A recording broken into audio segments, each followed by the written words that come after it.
Did you know that some of the strongest tornadoes in the United States occur from low pressure systems, and some of the highest temperatures ever recorded in the United States are from high pressure systems? Well, that is exactly what we're going over in today's educational video, guys, is high and low pressure systems. So kick back, relax, grab a pen and paper, and follow along in this educational series at Verns Valley.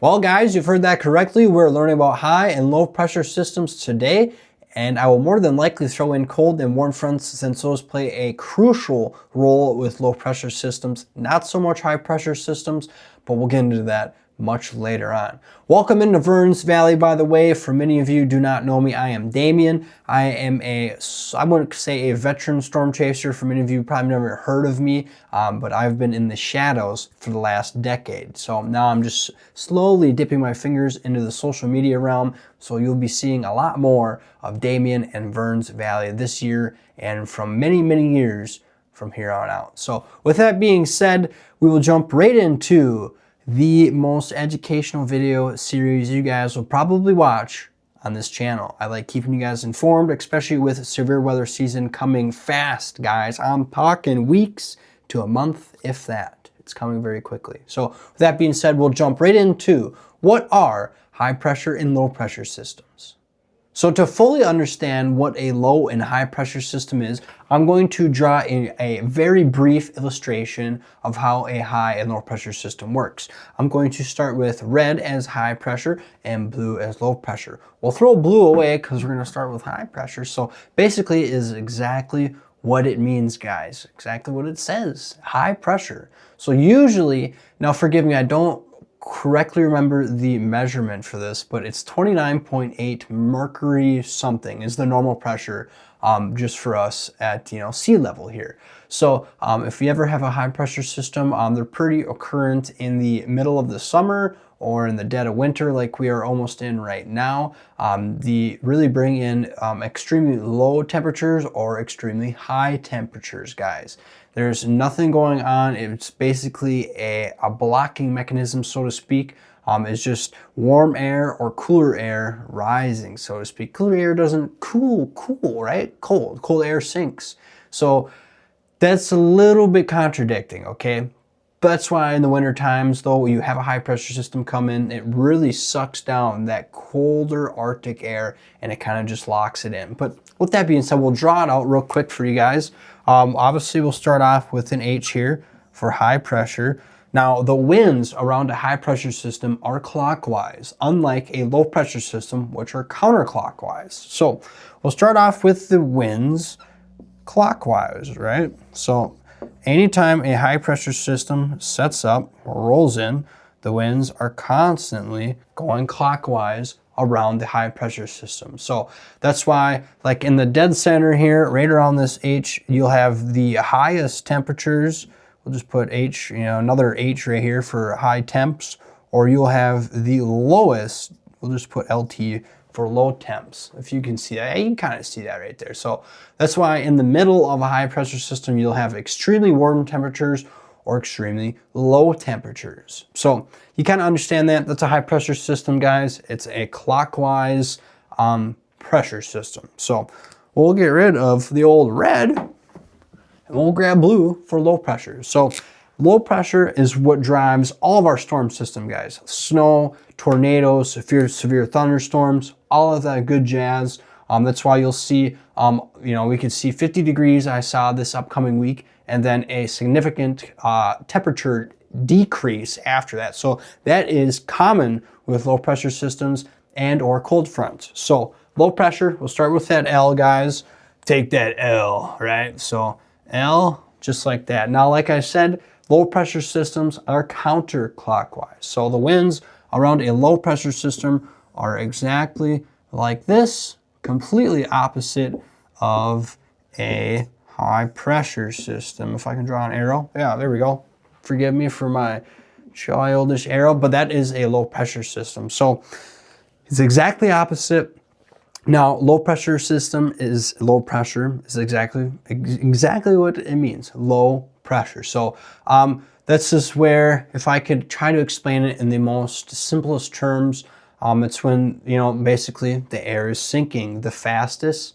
That's where the low pressure system is. So you'll have a very gradient of temperatures with a low pressure system. So on this side, we'll just draw it out real quick here. This area right here is considered the warm sector. So we'll just put warm sector, okay? That's pretty common with low pressure systems, okay? But then on this side, you will have the cold side. You could have just wrote cold sector, but basically you have a cold side there, and that's why a lot of times in the winter months or in the spring, very, very common in the springtime, guys, low pressure systems will come through, and that's why you'll see a 50 or 60 degree day, and then the next morning it'll be like 10 degrees or 10 below, and that's why you have these huge low pressure systems coming in, very, very low sinking air, fast sinking air, I should say, very powerful low pressure systems, and that's why we'll see, you know, 60 degrees right there, and then as these winds turn and flip to the north or northwest side, these will normally suck in all the colder air. So obviously, if you guys don't know, warm air rises and cooler air sinks. So you have the warm sector rising, and then you have the cooler sector here, guys, sinking. So you have a very tight vortex in the middle of a low pressure system, and that's why these bring a lot of significant damages, yeah, you could say that, tornadoes, snowstorms, hurricanes. This is what exactly a hurricane is, guys, is a very, very, very significant, strong low pressure system out in the tropical waters out there, out in Florida. So this pretty much depicts what a high pressure and low pressure system is. Obviously, we'll deep dive into more of what low pressure system is. I want you guys to really, really like keep it embedded in your skull of the low pressure system, guys. And please follow me for the next, you know, how many episodes I do this. But just keep in mind, guys, low pressure systems are the most prominent pressure system to bring us tornadoes and severe weather. So please, please, please keep that in mind. Low pressure, if you guys ever see low pressure, it could bring some crazy things. So just keep that in the back of your mind. But that is pretty much a high and low pressure system, you know, depiction for you. So we'll jump right into warm front and cold fronts, guys, because that is a very, very big thing with low pressure systems. All right, guys, we'll be learning about cold and warm fronts now. These play a crucial role with low pressure systems, and they kind of all intertwine together. So we'll be drawing on the whiteboard again to kind of give you guys a very good depiction of how a warm front and cold front works. So right off, we'll start with black to kind of just give you temperatures, and then we'll draw the cold and warm fronts in after that, guys. So right away, we'll just pretend, guys, since it's cold outside, we're ready for spring, right?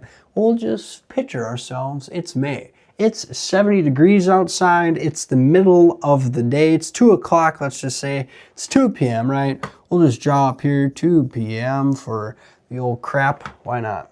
Draw 2 p.m. So we'll say it's 70 degrees right here, and we won't give a town or anything because we're just drawing on the old whiteboard. So 70 degrees, and again, it is the middle of May during the middle of the day. So 70 degrees, and then you just go 20 miles to the north, and it's 64 degrees. Now that is a significant decrease in temperatures, guys. So when you see something like that, this is something to pay attention to. So now let's just say you're fishing around and you go, 30 miles to the east, and it's, still 74 degrees. So you're like, all right, well, you know, it's still warm over there. Okay, now let's go to the northeast. You know, this is, let's just say it's 58 degrees over here. And you're like, whoa, that's another significant, huge, drastic change in temperatures. So right away, you're like, oh, okay. So then you just know there is a warm front set up in there somewhere. We'll take the old red here and we'll draw a warm front in here. We'll just kind of, we'll just draw a red line. Why not? So that is how you would indicate a warm front, guys. So, you know, to the south, the temperatures are very warm, 70 degrees, and then you just go to the north a little bit and it drops off significantly. So that is your classical springtime warm front setup. These are very common with low pressure systems. They actually tie right into the low pressure system itself, but we'll get into that very, very quickly. So we'll erase this and we'll show you what a cold front is. So a cold front, guys, again, we'll start off with temperatures, okay? So let's just give it another time frame because I love just thinking about, put yourself in this place at that time and just think about it. So let's just say it's 9 p.m. in October. 9 p.m. in October, let's just throw it out there, okay? Now, it's, you know, it's blustery out. We're getting south winds, blah, blah, blah, blah, blah. All right, whatever. So let's just say it's October and it's 50 degrees right here, okay? You're like, whoa, all right. We're just gonna draw these out actually. Not just 50 degrees, we're gonna do 65 over here. We're gonna do, let's just do 56 right here. 66, I don't know how to draw, good Lord, forgive me for my chicken scratch writing. 54, and let's just do another 51, 53. So you have this pocket of warmer temperatures, guys. Now, a cold front's coming in, okay? Now, temperatures drop quite a bit in October, I'm telling you. Now, on this side, let's just say 30 miles to the west, right? It's dropping rapidly, 38 degrees. That's a big drop, right? It's October. We got those northwesterlies coming, pushing those migrator ducks. And for all of you, ice fishing's coming up, right? We're in October, right? Just put yourself in there. It's not October, but it is on here, okay? 38 degrees, and then let's just say we'll get rid of this 9 o'clock because you guys know it's 9 o'clock hypothetically on the whiteboard. Up to the north, it is 29 degrees. So we'll get into a little bit more with wind barbs because this is a very good depiction of wind barbs. When the winds change, you can really tell a lot of things. But anyways, we'll put that off to the side. 29, 38 degrees, and then 50. So you know dang well, somewhere in there, there is a cold front. So we're just gonna draw this nice, squiggly, thick line somewhere like that. Good Lord, I don't know how to draw with Expo markers. So right there, there's that blue line. That indicates the cold front. So when a cold front comes in, guys, it decreases the temperatures a lot. You know, this, it makes a little bit more sense if you'd maybe see it with wind, right? So we're gonna take this red marker, indicate it as warm air, okay? So we have warm air coming up from the south, maybe even southeast. And then you have the cooler air on the backside coming from the northwest or even west. That's a lot of writing, but hopefully you can understand that. So basically when you see the warm winds coming from the south and then all of a sudden they switch from the northwest, and then you also see the decrease in temperatures, that is your classical cold front, guys. So hopefully that was a very good illustration. Hopefully you kind of understood that. It's basically the same thing with a warm front. We'll draw it out and of, you know, the next little part here, but we'll draw it all out as a low pressure system all tied in together. So that is basically your warm front and cold front, guys, and hopefully you took something away from that. All right, guys, this is where we bring everything together here. Warm fronts, cold fronts, and the low pressure system. Like I said, they're all intertwined together, and we will draw a nice illustration out for you to give you a good visualization of the low pressure system. So right away, we want to indicate where the low pressure system is. So we will start off with a giant L here.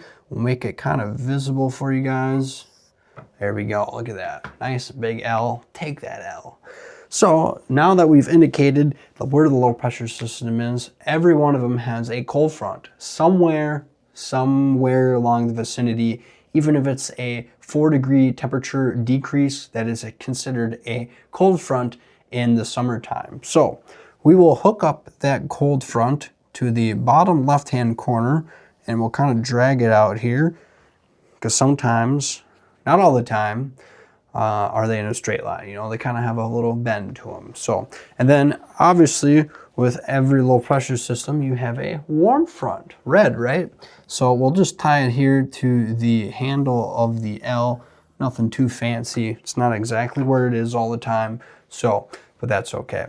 Now we will draw the winds for you. Now, if you guys don't know how to read a wind barb, we'll get into that a later episode. We'll get a little more in depth. This is kind of just a basic, get you going, get a good understanding of things. So now with low pressure systems, you have the warm sector, which is this right here.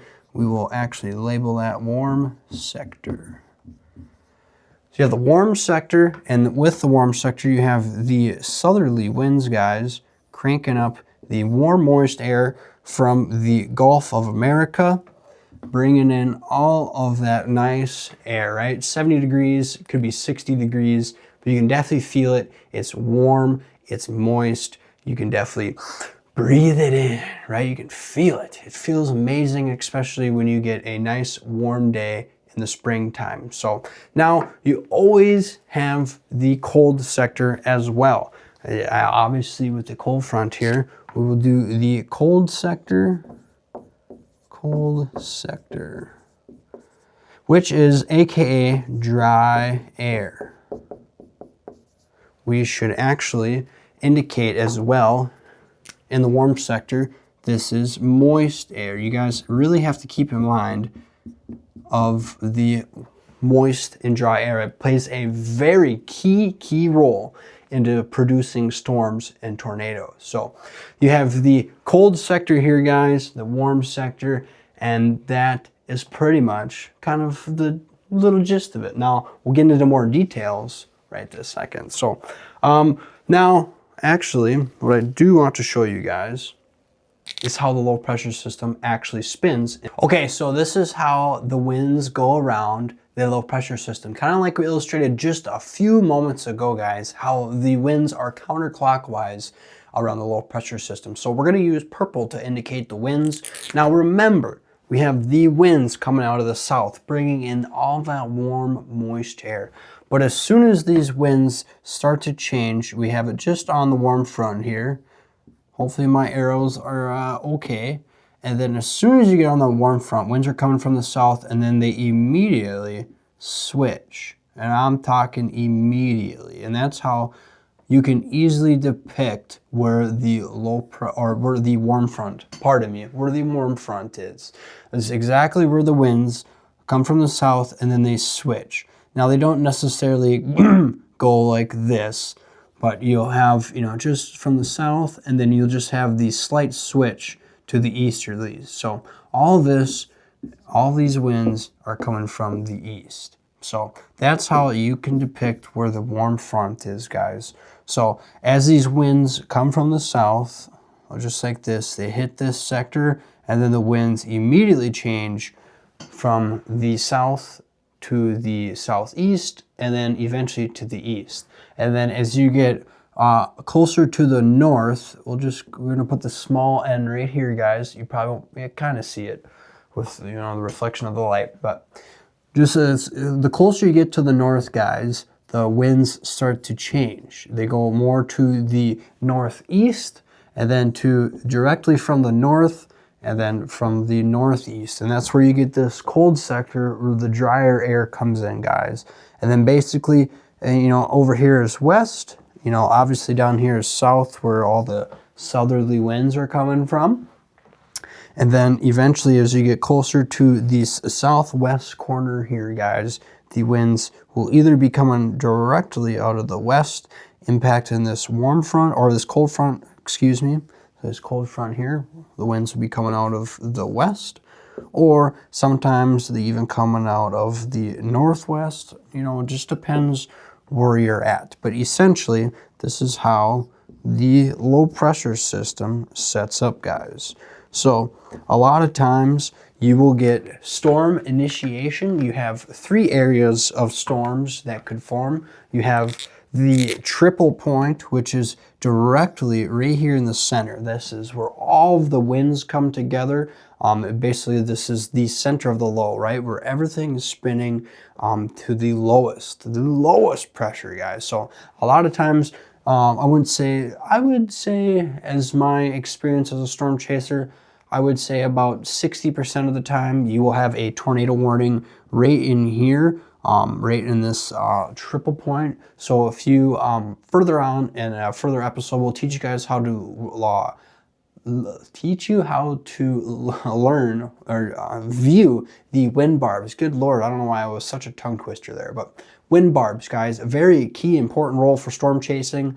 It brings a lot of knowledge. Where you can look at radar and be like, oh, right here's the warm front, right here's the triple point, storms right here, blah, blah, blah. But anyways, triple point right here, guys. And then obviously you have your cold front. We'll just put CF.